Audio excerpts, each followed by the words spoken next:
According to statistics, only a small percentage of you who watch our videos are actually subscribed. If you're not subscribed yet and you enjoy what you see, do consider hitting the subscribe button. This encourages YouTube's algorithm in promoting more of our mental health content to more people out there. Hey Psych2Goers, welcome back to another video. Are you fidgety, or maybe you twirl your hair or pick at your skin? Did you know these habits could be due to anxiety? How anxiety is manifested can be expressed in many ways, even ways we may not necessarily associate with anxiety, which may make it hard to identify at first. It may express itself as a habit you've had since you were a child, so you dismiss it as just something that you do. Or it could be something you picked up along the way that you've come to accept as normal. Here are 8 habits you may not know could be caused by anxiety. Number 1. Hair twirling. Do you twirl your hair? To most, hair twirling is seen as an innocent act that some people do absent-mindedly, and it can even seem cute. But in some instances, hair twirling can be a sign of anxiety. According to Healthline, hair twirling can be caused by anxiety and may be an anxiety disorder symptom. In an interview with Psych2Go, Dr. Marianne Terminello, a clinical psychologist, said that hair twirling can be a way of channeling excess energy into an activity that doesn't look like an anxiety response to outsiders. This in turn helps the person reduce their anxiety because they feel their anxiety is masked and so aren't as self-conscious. Number 2, picking at your skin. Another unconscious habit that most might not think much of is picking at your skin. In some cases though, it can be a habit caused by anxiety. According to WebMD, finding that you can relieve stress and anxiety by repetitively picking at your skin can create a habit of it. This skin picking can then become a disorder called excoriation if done excessively. According to Dr. Terminello, some skin picking, like peeling of the skin on a finger, can be a clear sign of anxiety. But others, like picking around the nail beds, which are more subtle, can be overlooked. Number 3, daydreaming or checking out mentally. Have you ever decided to take a daydreaming break only to find out that you had spent hours looking out the window?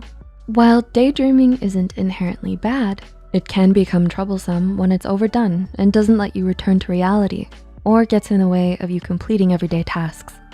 If this happens, it might be a sign of maladaptive daydreaming that may be caused by anxiety. In a 2020 study from Curious about maladaptive daydreaming, it was found that there is a connection between maladaptive daydreaming and generalized anxiety disorder. The study said maladaptive daydreaming can occur as a way to escape reality and anxiety and feel safer in an imaginary place, and that general anxiety disorder can develop from not being able to manage these daydreams and their studies. It concluded that GAD was comorbid to maladaptive daydreaming. Number 4, fidgeting or playing with something. Do you often find yourself playing with the first thing that you have in your hand during a stressful moment? When we see other people playing with something in their hands, for example, tapping a pencil in class, we think they're being disrespectful.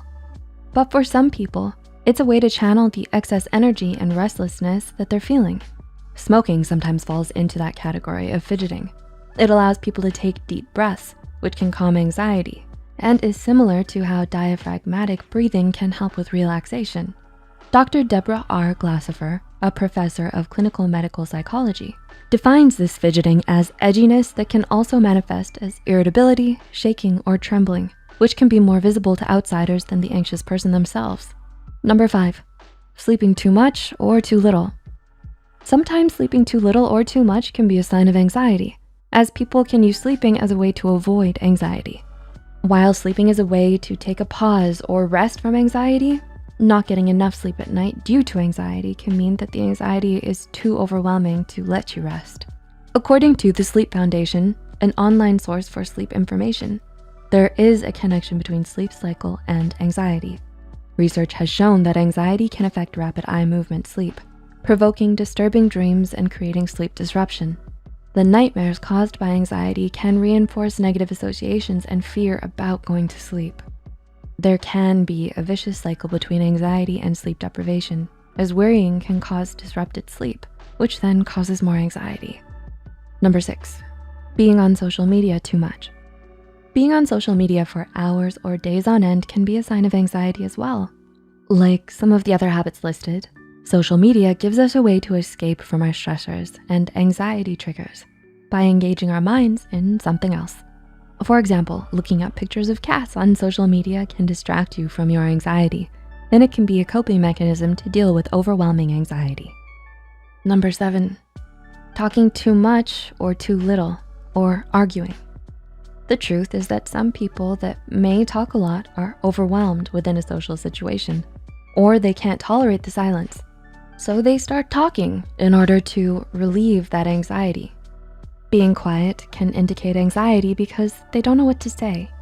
Starting arguments can also be a sign of anxiety because they can blame ending the conversation on that other person and be able to escape it. In reality, the person is very anxious and overwhelmed, but instead of letting people know that, the argument instigator would rather people believe they're jerks. And number 8, forgetfulness and lack of concentration. Memory and concentration are impacted by high levels of anxiety. If somebody keeps forgetting or keeps asking for things to be repeated because they're not concentrating or missing details of what you said, and you're thinking to yourself that they don't care about what you say or that they're not listening to what you're saying, this could be anxiety. It could be that this person is so in their head about what's bothering them that they're not present, and so they seem inattentive, like they don't care about the people who are talking to them. Do you recognize any of these habits? Do you recognize these habits in anyone you know? Let us know in the comments below. Remember to share this article with those who might benefit from it. As always, the references and studies used in this video are listed in the description below. Stay tuned for part 2 of this video. And until next time, take care.